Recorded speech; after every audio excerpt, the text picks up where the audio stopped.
In August 1949, at the dawn of a Cold War, the renowned singer and actor Paul Robeson was scheduled to play a benefit concert for the Civil Rights Congress near Peekskill, New York. Robeson was not only a singular talent, but an outspoken supporter of the decolonization of Africa, the end of Jim Crow in the United States, and peace with the Soviet Union.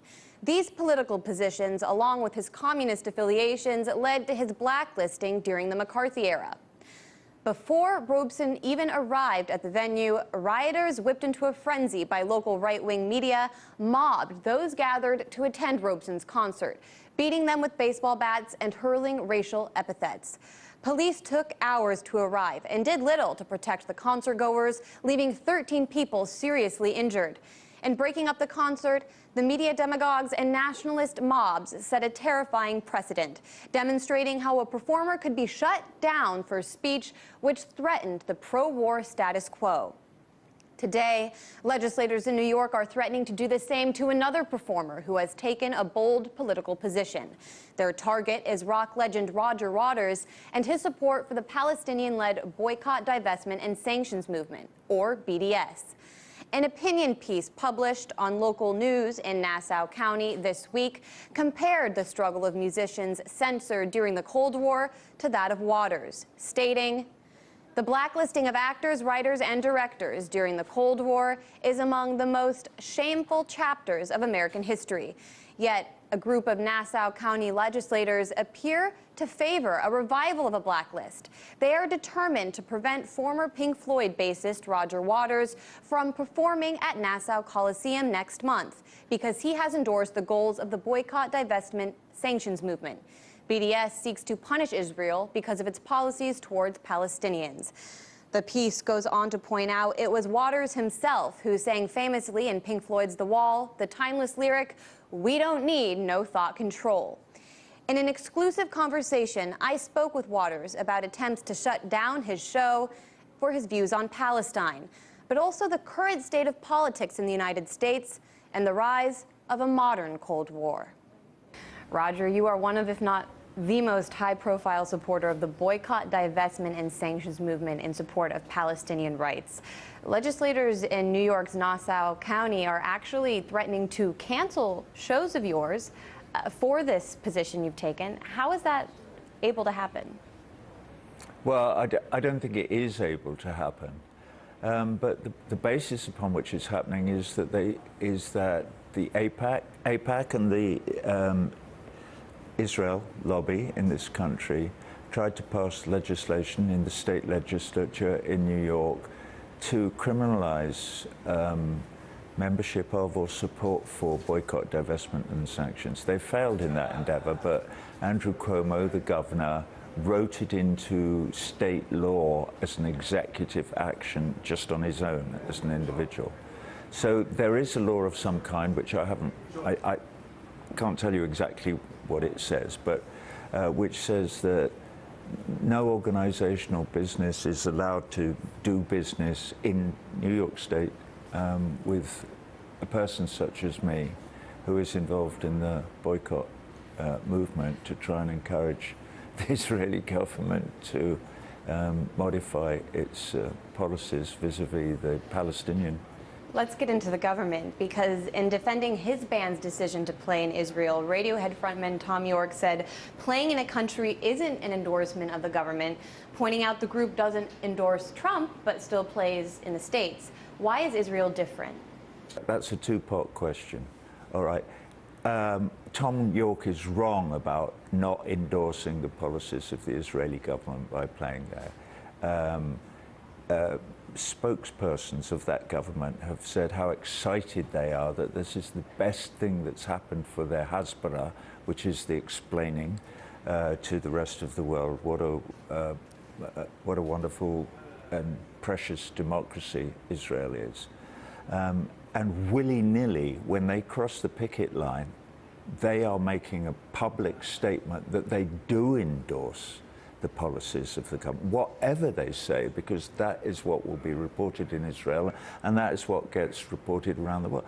That is why Radiohead are being so soundly criticized by anybody with progressive ideas about human rights because they have taken that step. The other thing is about not performing in the United States or trying to boycott the United States. The people of the United States have not got together as a civil society and asked performers from the rest of the world not to come and perform in the United States because they are an occupied people and there is an organized resistance against the occupying army. Civil society in Palestine in 2005 started the BDS movement themselves. This isn't something imposed by a bunch of foreign rock musicians. This is something that they started, that they have organized, and they have made an appeal to all artists, writers, musicians, actors, directors, anybody in the rest of the world to observe the picket line which they have drawn. And to ask us not to observe a cultural boycott of the country. You're one of the most beloved rock stars of a generation. You're very vocal, outspoken, and I would say you're fairly accessible. Why don't we hear from you on mainstream media or on popular late-night television shows? I'm told that they can't answer that question, but that it comes from above. I was told that by Charlie Rose. Not directly, but by his producer. Why isn't Roger on Charlie Rose anymore? We're not quite sure, but it comes from above. Did that change so after you can figure it out for yourself. It's not rocket science. These are after you took these positions? Well, I've taken this position since 2006. It's a long story, but basically it's, yeah, last 10 or 11 years. But my presence began to be felt by AIPAC and by the Israel lobby in this country, which is extremely powerful. As you know, they're very, very powerful donors to all political parties.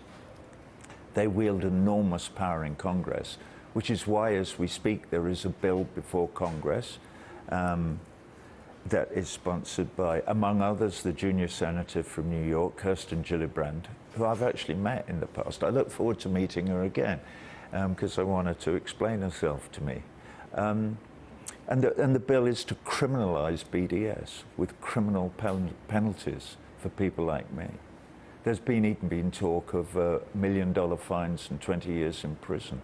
As a critic of Israel, one of the main campaigns against you, this powerful lobby has rolled out, is to call you an anti-Semite. In the U.S. at the moment, if you question the media's obsession with Trump's ties to Russia, you're called a Putin apologist.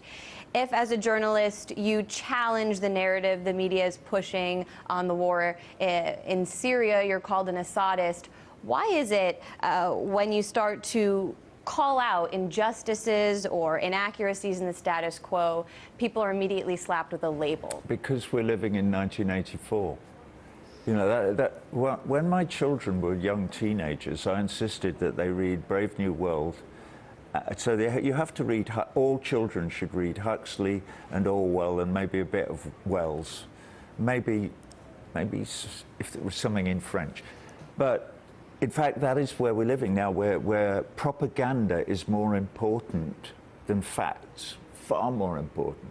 And that is a huge news story now. This whole thing about fake news is that people have understood that the truth, facts, philosophy, knowledge, history, education, none of these things are important. In order to retain a position of power, you need to be really good at propaganda, and you need to be really good at telling big lies often and loud. And the last thing that you want in the mainstream media is anybody shining actual real light on anything.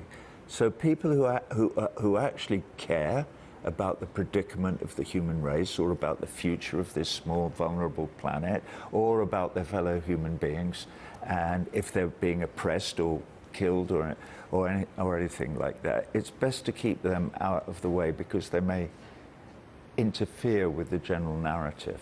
You say people are realizing this. This is something I would say you figured out a while ago. You're currently on the Us and Them tour, which is full of especially politically charged visuals, but many of your most well-known songs written decades ago still correspond perfectly with the current state of politics in the United States.